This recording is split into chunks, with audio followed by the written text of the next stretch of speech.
everybody, and welcome to the second volume of the Improvisors Guide to the Cello Lick of the Week series. This is going to be an awesome next 3 weeks because we're going to be focusing on the cello solos of Mark Sommer and kind of to get a survey of his overall style of playing. Now, if you're watching this video, you obviously know who Mark is. Mark is one of the 2 or 3 most important improvising cellists in the history of our instrument. And as a jazz player, he's especially important. I would call Mark the first legitimate improvising a jazz cellist, as opposed to one who played the bass on a cello. And Mark had a huge influence on me growing up, and I'm sure for any of you guys that have any interest in jazz or blues or anything, I'm sure you checked out Turtle Island, and you probably have a few great Mark stories of your own. So each week we're going to be checking out a Mark solo that covers kind of a different style of playing. This week we're going to be doing jazz standard playing in 2-5-1s, and we're going to be playing his 7 Steps to Heaven solo from the classic Turtle Island arrangement mashup of 7 Steps and Blue and Green. Then the next week, we're going to be playing one of Mark's solos from Jocko, the Pat Metheny tune, to kind of get more of a modal feel, how Mark approaches that. And then we're going to be checking out his amazing solo from Moose the Mooch, his pizzicato solo. Mark is obviously a huge innovator in his plucking style and the percussion stuff he does, and also an amazing, amazing artist with the bow. So one thing that I really am excited about with all of this is that we get the chance in the Improviser's Guide to really focus on violin players, violists, and cellists. In other words, string players, people who've dealt with the unique challenges, trials, and tribulations of our instruments and developed their own solutions and their own language in that. As a rock player, of course, you should check out Eddie Van Halen solos or Jimmy Page. And if you play jazz, of course, you should transcribe John Coltrane or Chris Potter. But I think there's a tremendous amount of gold, and I didn't realize this until I was a little bit older, but there's a tremendous amount of gold in transcribing players that have dealt with our instruments. After all, why are most Charlie Parker tunes in E flat and A flat? Well, to a horn player, that's like playing in C major, right? That's the most idiomatic key.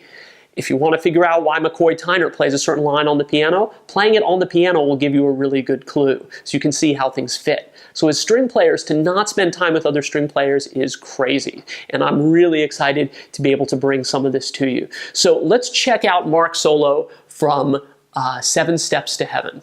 We'll do it slow first. This is about 75%. And make sure that you click and download the PDF transcription so that you can follow along.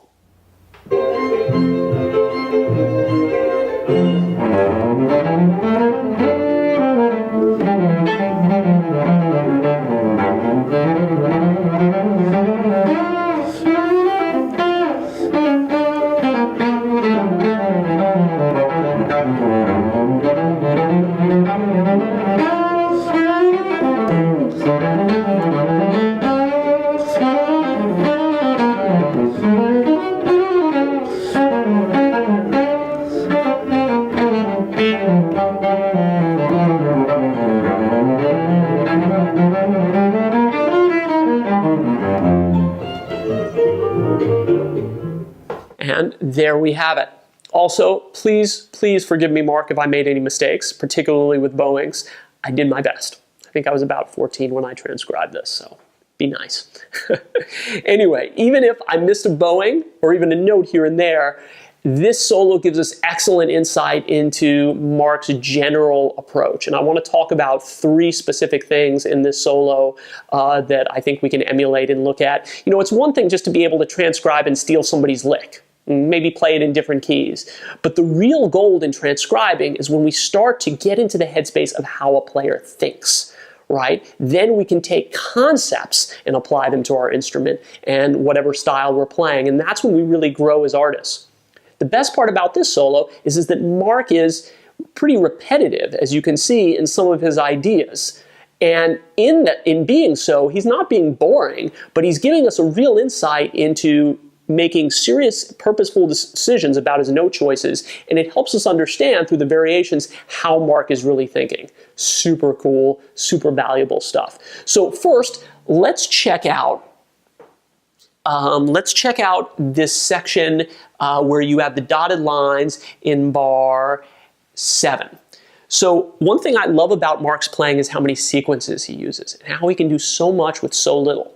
Here we have one of Mark's favorite sequences to play, where we're using the notes of the scale within each hand frame, very idiomatic for the cello, going up beat by beat. So we have, again, Mark uses this kind of line several times in this piece and even in other pieces, like check out his arrangement of Little Wing. He uses that exact same passage in the solo section. So in another section, he uses basically that exact same sequence. Let's check out bar 15. This time, though, he puts it in the middle of the bar. So by displacing the rhythm, that's a great way to practice all of our licks and things that we're working on, taking them and putting them on a different beat. So starting at the beginning of the line, he goes,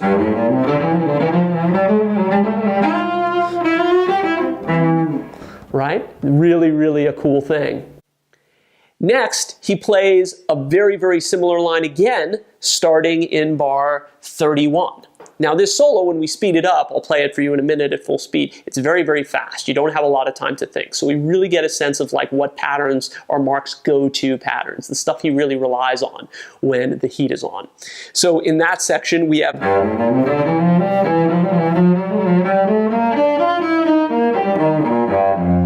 very, very cool with a little cadential figure. Now, let's check out a section where we see how Mark deals with 2-5-1s. Now, if you're not a jazz player and you don't know what 2-5-1s are, you should. But 2-5-1s in this particular case, there are some really interesting ones as far as exotic key centers, and we see how Mark kind of deals with those.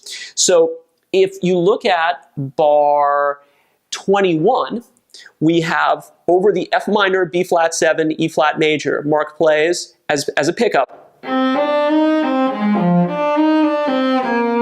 Now if you break that down, what Mark is really doing is he's taking the 2 chord and they're resolving that shape down to the shape of the 1 chord. He's not really that concerned about thinking 2-5-1 and moving his hand shapes in that way. He's staying on the 2 chord. That obviously creates some cool upper extensions of the 5, but it also allows you to chunk and makes it easier to think. So over the 2-5, he's really just playing the 2 and playing 1 hand frame, resolving down a whole step below. So this is a great way to practice. If you have an F minor, stay there for the B flat major or B flat dominant and then down to E flat major. Now we know Mark is thinking that way because he plays almost the exact same lick a couple seconds later. Let's check this out over the, where is it? Yeah, in bar 24, again with the pickup, he goes, changes the rhythm a little bit, but there's the same idea of resolving to G flat, which is very tricky, right? But all he's thinking is A flat minor going down to G flat. Right? Notice in both cases he comes down and lands on the 5th of the chord, which isn't lame, and they're basically starting and ending the same way. So that gives you a real insight into a general strategy Mark is using for 2-5-1s. Whenever you have a 2-5-1, just go a whole step up, play over the 2 chord, stay on the 2 chord, and resolve down to the 5th. That creates a whole cornucopia of licks that are super idiomatic, work amazingly well on the cello, and sound great. Mark is able to repeat himself a bunch of times within the same solo, and these ideas happen over and over again. But that's not because he doesn't have great ideas, it's because by repeating things it gives us something to hold on to. And seeing how great players can do that and not sound boring is probably the best lesson of all. Check out the John Mayer blues transcription I did in the Blues and Pentatonic seminar for more information about that. He's certainly a member of that school as well. Last but not least, let's check out how Mark works with the cadence over these F dominant 7 chords. So the first time in bar 9 going into 10 we have. So what he's doing is you basically have your frame number 4 for the F major chord, right? If you're not sure about frames, check out the arpeggio ligaments section. We have frame number 4. But what he's doing is he's resolving up to the 9th of that chord before he comes down to the root. And that's a really cool little chromatic idea that allows us to resolve and not sound really lame. Resolving to the 9th sounds great. Okay, so he's taking a shape we all know and just giving us kind of more of an A minor feel over it. Very, very cool. We know that's purposeful because he plays the exact same lick at bar 18, but this time resolves to the 3rd of the C chord, right? So the chords change. Sorry about that. So I hope that gives you some really cool ideas, and as you look through this Mark solo, you'll see how Mark is able to do so much with so little information. And that alone, as I said, is one of the most inspiring aspects of Mark's playing. Check it out, and I'll play you out with the solo at full speed. Ooh, hope I don't crash and burn. Here we go.